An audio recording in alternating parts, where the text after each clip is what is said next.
It is great to have you on the Family Goals podcast with David Pollack and Pastor Jay. I'm Joel House, and on this podcast, we want to encourage you to grow closer to God, to strengthen your marriage, and to inspire your family to reach its highest potential. In this episode, we continue our conversation on David and Goliath and the 3 key qualities of a champion. Check it out. And then from this story, we get 3 key qualities of a champion. So we're talking about raising a champion. The first one is character. And in 1 Samuel chapter 16, verse 7, "But the Lord said to Samuel, do not consider his appearance or his height, for I have rejected him. The Lord does not look at the things man looks at. Man looks at the outward appearance, but the Lord looks at the heart." And so character is the first quality of a champion. And so, King Saul, he was the big guy. I mean, he was a head and shoulders taller than the rest, stronger than the rest. Great family, great pedigree. But he was the one that they all wanted to be king. But when things got tough, what did he do? He hid. He's hiding. He's like, "Here you go, dog. He's hiding behind being Take my king. armor, dog." And it's interesting because David didn't have the biggest stature, but he was the strongest when it came to facing the giant. He had strong character. And so we need to instill strong character in our kids. And I wrote down a few thoughts. Purity, integrity, hardworking, honest, thoughtful, caring, loving, gentle, never give up attitude, responsibility. And I do think sports and competition can create a lot of these good character. I mean, you learn so much in sports. How to win, how to lose, how to compete, how to sit on the bench. The thrill of victory, adversity, the agony discipline, of defeat. all that. I mean, there's no doubt. Like, there's a reason sports is where it's at, like in society, and there's a reason we love it. I mean, we love it with everything in us because you love to watch people battle. You love to watch underdogs win, like David versus Goliath. You love to, but yeah, like the getting up when you don't want to get up. That's life. The fighting through when you're hurt a little bit, when you're not as clear as focused as you want to be. Like, that's life. I mean, the accountability to a teammate and then an accountability to a loved one, to a job, the discipline, the toughness. Like, there ain't no doubt that we've talked about this on the show and we'll continue to. It's the best teacher. It's the best. Like, Nicholas literally would have been perfectly fine being in his own little box as a kid and playing with his dinosaurs, which trains and cars and all that stuff, and keep everything in a great little box and do great in grades and not be very social. And like, I think he'd have been perfectly fine being that kid and doing that. But sports got him out of that box. Sports got him to go work with people, to talk with people, to suck and to screw it up and not keep everything in a nice, tidy box that he's allowed to do on his own terms. So, I mean, it's been the greatest teacher for him. I've seen that. Like, there's no doubt about it. So I think there's so many of those qualities. Now, what did you mean when you said purity? What does that mean? What does purity mean? Yeah, what does that mean to you? Holiness, cleanse from sin, remaining. I guess you can't define a word by saying the word. Using the word? Yeah, that's not. No, I always, when you I'm say thinking purity, sexual purity. Yeah, I think that's what comes to mind in my head when I hear Yeah. purity. I didn't know if you were using it in another term. But that's something obviously that we want to talk to our kids about and instill with our kids. And again, if you don't talk to them about it, I think there's a lot more chance that they're not going to succeed. And they're not going to I'm thinking about, character. I'm thinking about the heart. Yeah. And I think protecting our kids from protecting their heart, guarding their heart, keeping them from seeing things that they should, the things that are going to darken their hearts. And I think the sexual immorality that's all around us is certainly something that could taint a child's heart. Well, and then we've gone from, little stages to bigger stages. Like, we're at a point where, 14 and 12, like, they hear the language all the time at school. They hear language, from other people sometimes. To us, like, guarding their purity is, we don't want them to see the sexual stuff. We don't want them to see even the new Toy Story. We don't want to see that because of certain characters, and the way they do things. And same thing with us. Like, we just don't, that the sexual world is like our biggest thing. Our biggest area where we're trying to make sure that we accomplish that with Nicholas and Leah. As they've gotten older, the cursing and all that stuff doesn't bother us as much. And so that's what it'll be for us right now. That's what we're trying to protect. But the way we talk about people, the way we talk to people, the way we talk about coaches, speaking of sports, the way we talk about their coaches is important. Like, you want a kid to have a bad attitude and look at a coach like they can only do X, Y, and Z, talk about what the coach doesn't do right.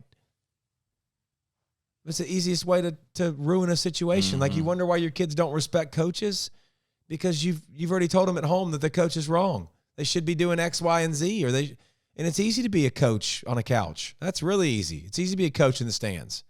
But when you got to do it all yourself, I mean, it makes it a lot harder. I told you, I asked Nicholas last year for the 8th grade basketball team. I said, buddy, and I don't know if I've shared this or not.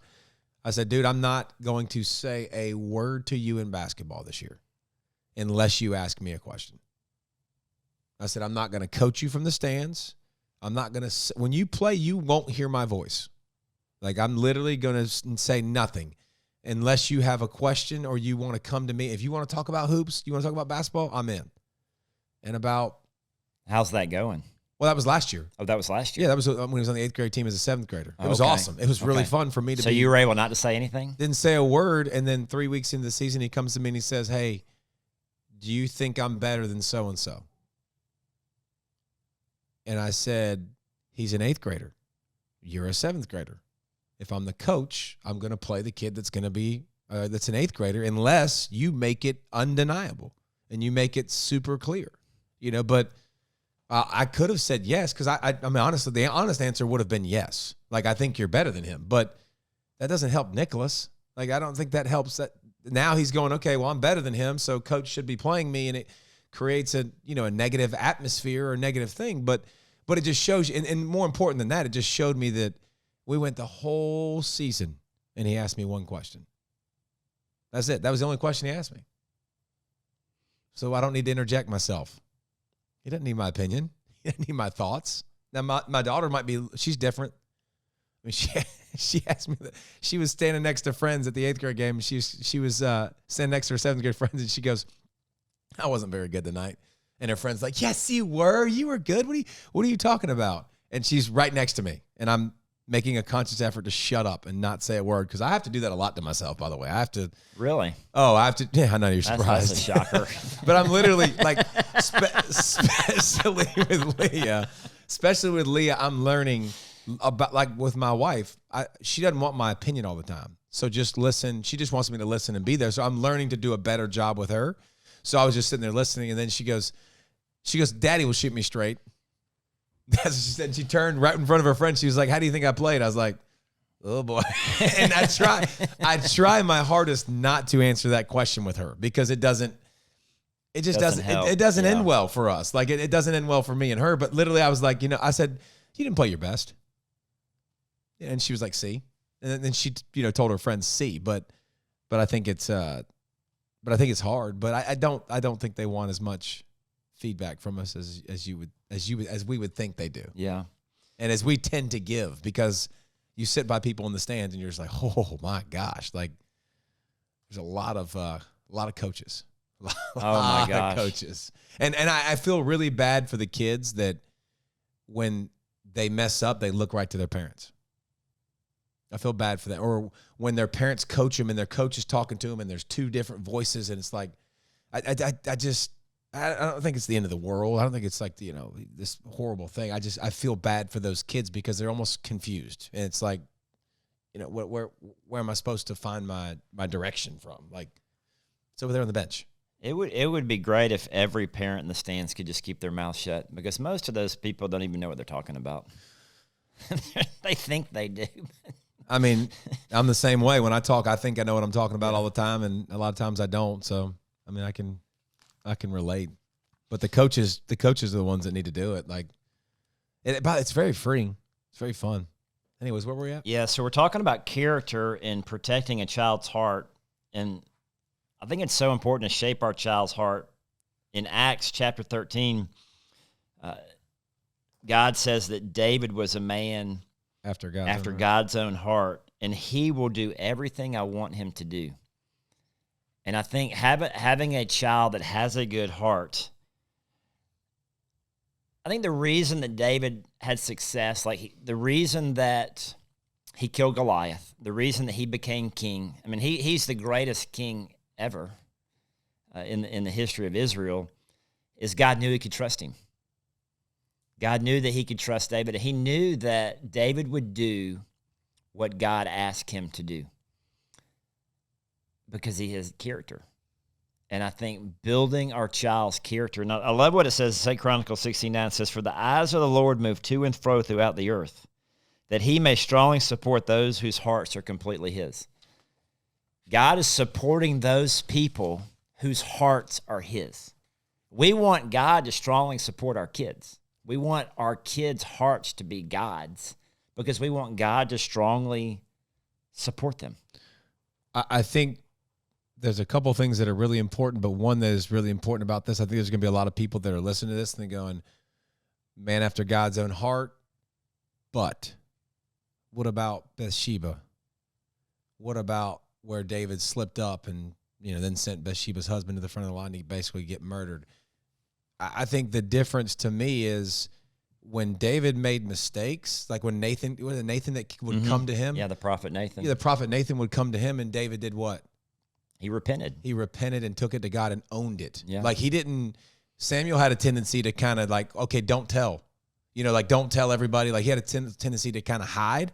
But I like that, yes, your kid is not but your kid can have a great heart, but is still going to screw up, still going to mess up.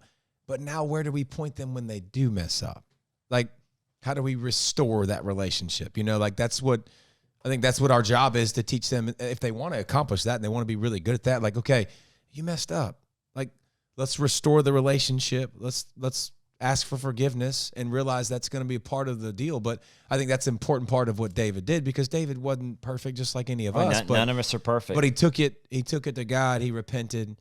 He had remorse. It wasn't just something he screwed up and continued to just do stupid things over and over and over again. And I don't know. I would think people would think like, that kind of stuff too, along with David, because he did mess up. Yeah. But where did he go next? Yeah. So number one is character. The second quality we want our kids to have is courage. David said to Saul, "Let no one lose heart on account of this Philistine. Your servant will go and fight him." So David was courageous. He wasn't afraid because he knew that he had God on his side. He knew that God was going to give him the strength to defeat the giant.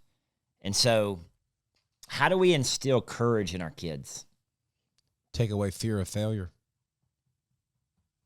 That's good. So that that's what they're willing to try new things. Just try it. I try to take away the perfection that you're going to be great at this. Like you're going to go mess up. Just go mess up, do it as hard as you, and I'm an attitude and effort guy. Like just go play as hard as you can, do as hard as you can whenever you're doing something new, but it's okay. You're going to mess up because we're all going to mess up. We're human. But I think if we take away the fear of failure, I think our kids have a lot more courage. If they're always waiting on us to reprimand them or us to give them consequences, or, if they're scared about how we're going to react to something, I think a lot of times, that's how they're going to respond, and they'll try things, but they won't really, really try things with all they have. They might just dip their toes in something just for fear of failure. But when you take away that fear of failure, I think you have a lot more courage and you'll go for it.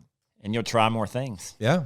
If you have a fear of failure, you're going to be afraid to try something. But I love that. I think that's brilliant.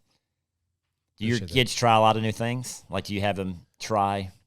Yeah. I'm all for, my kids are obviously different both together, but they'll definitely try different things, and we have to let them try different things too, as parents, because you get stuck in a rut of you like this or you like that. But, Leah's a artsy fartsy, likes to act, likes to sing, likes to do that stuff, and very different than she did the chorus. She's been doing the chorus stuff where she'll stay after school and do chorus, and, very different from anything that I've been a part of or that I do. But it's 100%.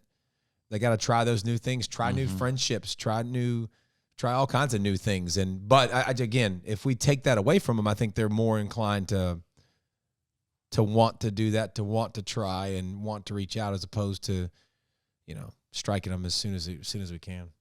Do you ever try to put your kids in difficult situations? A lot, yeah.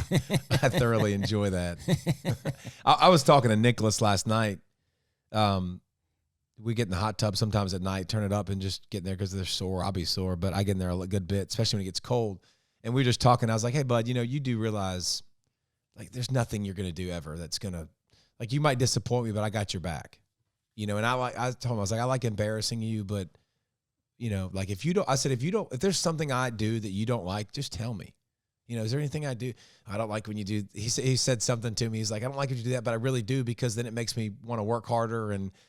But I was like, we're learning this thing together. We had small group, and this came up in small group, and I encourage people to do this, by the way. So I was talking to him last night, and I was like, hey, bud, if anything ever comes up with your friends, any situation, anything you're ever in, like, and you need an out, I'm your out. Like, blame it on me. I said, we need to come up with an emoji. Like, when you're at your friend's house, instead of saying, like, hey, will you come get me, blame me, and somebody maybe sees it, and kind of, I was like, we just need to come up with an emoji of, the monkey emoji, or a puke face emoji, or something emoji that you send, and I know you need me. It's like the rescue signal. Yeah, kind of like the Batman signal. Like the Batman signal. But I mean, like, anything that I can be the blame. And by the way, like, we talked in the hot tub probably for 20 minutes, and we talked about all this stuff and had a great conversation back and forth. And then his mom went and put him to bed, and he shared things with his mom he hadn't shared in a while. And he shared things that he didn't feel comfortable maybe sharing in the past, just because it was an open dialogue. And I don't think he was worried about sharing anything. He didn't have any fear of sharing anything, because I was like, dude, I was like, I want information from you about stuff, so I know how to be better. Because if you tell me where I'm, like, driving you nuts and annoying the crap out of you, like, I can know and I can do a better job. I was like, because I don't know what I'm doing, bud. Like, I'm screwing this up along the way with you. Like, I've never raised a teenager. You're first. Unfortunately, bud, you're the first. So I'm going to learn a lot from how to do this, and Leah will benefit from it greatly, or not greatly, but, I think that open dialogue and him understanding he has the freedom to tell me those things and not have any fear, it's helpful. It's really helpful. Yeah, you warmed him up in the hot tub. Yeah, I mean, no pun intended. Dad jokes, and then Lindsay was the closer. She did. She did a good job. You warmed him up, and then she came and made the closing, made the sale. All right. So number 2, courage, and number 3 is faith. So character, courage, and faith.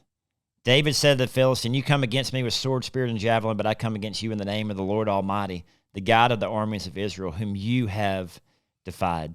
David had a tremendous faith in God, the faith to overcome the lion, the bear, the giant. And do our kids have the faith to overcome the giants in their lives? I mean, do they have the faith to overcome? Because we're all going to have obstacles. I mean, we've had, it's coming for everybody. Everybody has obstacles. Everybody has mountains in front of them. Everybody has Goliaths and giants in front of them. But can we build or instill into our kids the faith that you can overcome the giants in your life? You can overcome the mountains in your life. You can overcome the obstacles in your life. You can be successful. How have you done that the best with your kids? What's the best way that you've shown them that? Because obviously we got to show them that. We got to show them when it's hard, like what we are, who we are, what we are, like what we're going to do about it. Like, we got to show them when something's tough, I'm going to go hit it right in the mouth. Mm-hmm. But how have you done that with your kids, and what's the best thing that's been successful? Or I think I'm a huge person of taking steps of faith. And I believe that every great move of God begins with a step of faith. Like, so many people want God to move. Well, if God will move, then I'll take the step of faith. Mm-hmm. But you were seeing the Bible, even you look at the story. Well, even David going into the valley. I mean, he took that step of faith in, and then God moved. You have this story of the Israelites into the promised land. They had to take that step of faith into the Jordan River, and then God stopped up the waters. He didn't stop up the waters. Then they stepped in. They had to take that step. And so I think trying to model that for our kids, we've always tried to take big, huge steps of faith, and then sharing with them that, hey, we're taking this step of faith, we're trusting God, and kind of letting them see our lives. I don't know if Jolyn wants to speak into this. I think just dropping everything in Texas and moving here. 2 young kids. You just went through seminary. You had the awesome job at Bear Valley Church, and just taking that step and moving to Georgia. I mean, me at the time, it didn't really make any sense, but you let us in on it, like y'all are a part of this too. And I think most people call you crazy. You still had the house in Texas, still had that mortgage, moved here. We're trying to pay for 2 houses, had nowhere to live, starting a church out of the living room. Yeah, that was our excuse for the kids the first year we moved here. Is every time they wanted us to buy them something. I'm having trouble putting my words together. That's okay. First day with your new mouth. You having a Tony Dungy moment? If you don't remember, we're gonna bring that up again. That was a season ago. Every time I see him on Sunday Night Football, I'm reminded of our conversation that day. I mean, it's Sleepy like Johnny. Okay, here we go again. Yeah. But we would tell the kids, we'll pray for the house to sell. Pray for the house to sell in Texas, because that for a whole year we had 2 mortgages and it completely drained. Not fun. It drained our savings, and we didn't have much savings anyway.